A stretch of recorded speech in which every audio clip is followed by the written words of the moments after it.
안녕하세요 여러분, 셰프와 이효진의 쉬운 베이킹 수업 191쪽. 오늘은 난이고요. 저희 굉장히 레시피가 간단하기 때문에 재미나게 만들어 보셨으면 좋겠어요. 시작해 볼게요.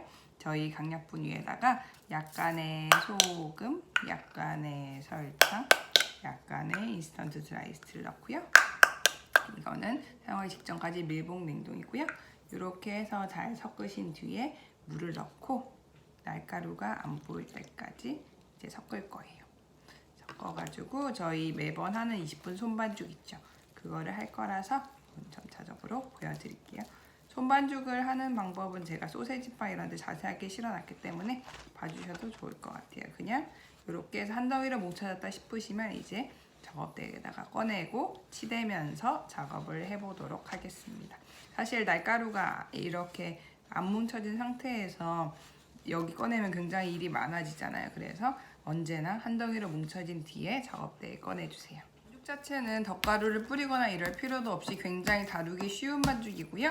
저희가 박력분이 들어간 거에 대해서 궁금해하시는 분들이 많으실 텐데 이런 뭔가 쫄깃한 거 외에도 가벼운 식감을 낼 때는 빵에도 박력분이 쓰일 때가 있고 이 책에도 모닝빵이나 뭐 각종 다른 빵에도 박력분이 종종 포함이 된 경우가 있어요. 그래서 내려치고 반잡고 내려치고 반잡고 탄력적으로 이렇게 작업을 해주시고 20분 뒤에 모양을 보여드릴게요. 저희 20분 치대는 반죽 과정이 지났고요. 네, 이거는 반죽 중에서도 처음하고 크게 반죽 상태가 차이가 없는 것 중에 하나예요. 처음부터 다루기가 쉬웠잖아요, 그죠? 그래서 저희는 둥글려가지고 이제 50분 동안 1차 발효를 할 건데 혹시 냉장 발효하실 분은 이렇게 하셔가지고 8시간에서 12시간 정도 냉장고에 두셨다가 그 다음날 아침에 1시간 동안 실온에 둬서 냉기를 빼고 바로 이제 3번 과정 가시면 되고요. 그냥 실온에서 저처럼 바로 하실 분들은 이렇게 이제 표면이 매끄럽게 됐으면 살짝 덧가루를 묻히셔도 되고 얘는 뭐 안 묻혀도 크게 다루기가 힘들지 않은 것 같아요. 요렇게 해서 여밈새가 꼭꼭꼭 아래로 가는지 확인을 해주시고요. 이게 처음 하시는 분들은 아무리 그래도 불안해 하시면 이렇게 해서 꼭꼭꼭꼭 여미셔가지고 아까 볼에다가 넣고 이제 50분 뒤에 1차 발효된 모습을 보여드릴게요. 이렇게 비닐로 공기 통하는 데 없도록 이렇게 해서 보관을 해주세요. 저희 50분이 지났으니까 발효 확인 한번 해보면 강력분을 손에 묻혀가지고 구멍을 내봐요.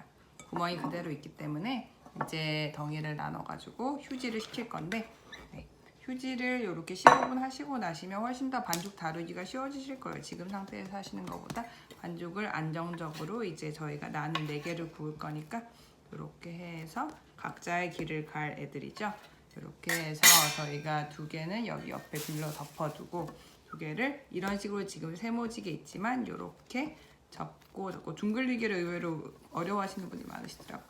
이렇게 해서 손끝으로 이렇게 하시면 되는데 만약에 이렇게 한 번에 2개 하시는 게 버거운 분들을 위해서 항상 보여드리는 게 이렇게 해서 여밈새가 아래로 오고 윗면이 일정하게 해서 저희 15분 뒀다가 진행을 하도록 할게요. 비닐로 덮어두실 때도 혹시 비닐에 들어붙을 수 있으니까 덧가루 살짝 해서 이렇게 보관을 해주세요. 15분이 지났고요. 반죽 이제 하나씩 해서 성형을 해볼게요. 책에서는 이 193쪽이죠.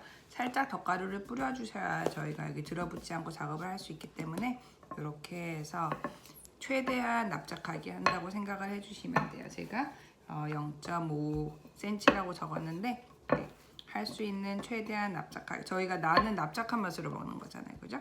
이렇게 해가지고 일단 4개를 다 해놓고 그걸 하도록 할게요. 저기 위에 덧칠을 하고 이런 걸 하도록 할 거니까 이렇게 해서 비닐로 덮어두시면 돼요. 저희 이제 올리브유를 전체적으로 바를 거고요. 올리브유가 저거를 저기 파메산 치즈하고 그걸 붙이는 역할이라고 생각을 해주시면 돼요. 그리고 저희가 이거는 후라이팬은 지금 약불로 예열을 해둔 상태고요. 이런 허브도 건조 허브밖에 없으시면 그걸로 써주셔도 되고요. 그 다음에 오븐을 쓰실 거면 제가 기재를 해놨는데 180도 오븐에 써주시면 되고요. 180도 오븐에도 워낙 이게 얇으니까 5분, 10분 정도 후라이팬 굽는 정도로만 구워주시면 돼요. 그래서 후라이팬은 뚜껑을 닫으셔야 이게 양쪽이 다 있기 때문에 뚜껑이 정 없으시다면 어쩔 수 없지만 이렇게 해가지고 후라이팬에 이제 굽히는 거 보여드릴 거고요.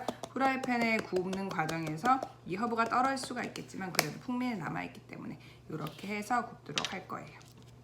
그리고 혹시 뭐 뒤쪽에도 그걸 칠해 주셔도 되는데 그거는 후라이팬에 뒤집어서 그때 가서 칠하도록 할게요. 는 아까 더 칠한 그 부분이 아래로 오도록 해서 굽고 있고요. 지금 이제 노릿노릿하게 이렇게 뒤집어 보고 다 익었다 싶으면 이제 뒤집어서 할 거고요. 그리고 지금 이 상태에서 혹시 윗면에도 뭐 아까 했던 것처럼 덧칠을 하시고 이렇게 하셔도 되는데 저는 한쪽만 오늘 하도록 하겠습니다. 이렇게 해서 이따가 뒤집어서 보여드릴게요. 싶으시면 뒤집어서 다음 면도 구워주시고요. 혹시 뜨거운 거 못 잡으시는 분들은 꼭 도구를 사용해서 해주세요. 네, 저희 오늘 난 만들어 봤고요. 오늘이 주말 오전이다 보니까 제가 평소보다 굉장히 차분했던 것 같아요. 멘탈 자체는 굉장히 씩씩했는데 그래서 저희 이 책이 베이킹 책이다 보니 아무래도 오븐을 쓰지 않는 레시피가 거의 없어요. 사실 뒤에 레어 치즈 케이크라는 거는 시판 비스킷을 쓰기 때문에 오븐 쓰지 않는 거지 그거하고 난 빼고는 모두 오븐을 씁니다. 하지만 후라이팬으로도 저희가 손쉽게 이제 만들 수 있다는 게 난의 가장 강점인 것 같고요. 이런 종류의 비슷한 또 레시피가 이 책의 빠니니하고 굉장히 비슷해요. 사실 약간의 설탕, 소금, 이스트, 그 다음에 밀가루가 들어간 거 굉장히 부담 없는 빵이고 저희가 백화점 이런 데 보시잖아요. 백화점에 보면 막 이런 뭐 한둘이 이렇게 오븐처럼 하셔가지고 그 인도나 파키스탄 분들이 이렇게 와셔가지고 막 거기 붙여서 굽는 그런 걸 이제 조금 더 보시면 아 우린 집에 저게 없으니까 후라이팬으로 하는구나 생각을 해주시면 될 것 같아요. 그리고 또 이런 종류의 빵들이 사실 납작하고 그러기 때문에 저희가 항상 처음 해보시는 분들이 다 이건지 아니건지 모르긴 하시는 분들이 꽤 있을 것 같아요. 이게 빵이 굽히면서 조금 부풀거든요. 그 다음에 양면이 이제 노릿한 갈색이 되고 혹시 정 불안하시면 살짝만 잘라서 드셔보세요. 그러면 이제 막 날밀가루 맛이 나고 막 떡진 것 같은 게 있으면 그건 당연히 100% 덜 익은 거고 네, 너무 또 과하게 익히시면 드라이해져서 드시기가 좀 그러니까 그리고 여기 기재를 해놨지만 191쪽에 이제 굽자마자 바로 드시는 게 제일 맛있어요. 그리고 살짝씩 찢어서 막 이렇게 카레에 찍어 드시고 이러는 게 저희가 밥이랑 카레를 먹을 때는 또 완전 다른 기분으로 즐길 수가 있으니까. 그다음에 책에 카레빵도 있으니까요. 카레를 좋아하신다면 저처럼 그 레시피도 참조를 해주셔서 늘 자주 만들어 보시고 많이 응용해 보시고 이 레시피 저 레시피 비교해 보시고 이렇게 해보시면 재밌으실 것 같아요. 오늘 저희 난 만들어 봤고요. 요 다음에는 제가 또 완전 다른 치즈 스콘을 진행을 할 거라서 그렇게 봐주셨으면 좋겠습니다. 그리고 이런 뭔가 굉장히 담백한 식사빵은 첫 번째 책 사신 분들은 여기에도 많이 실려 있으니까 레시피 참조를 해보시고 네. 그러면 감사드리겠습니다. 질문이나 궁금한 사항은 커멘트에 남겨주시고요. 다른 방송에서 또 찾아뵐게요. 오늘 시청해주셔서 감사합니다.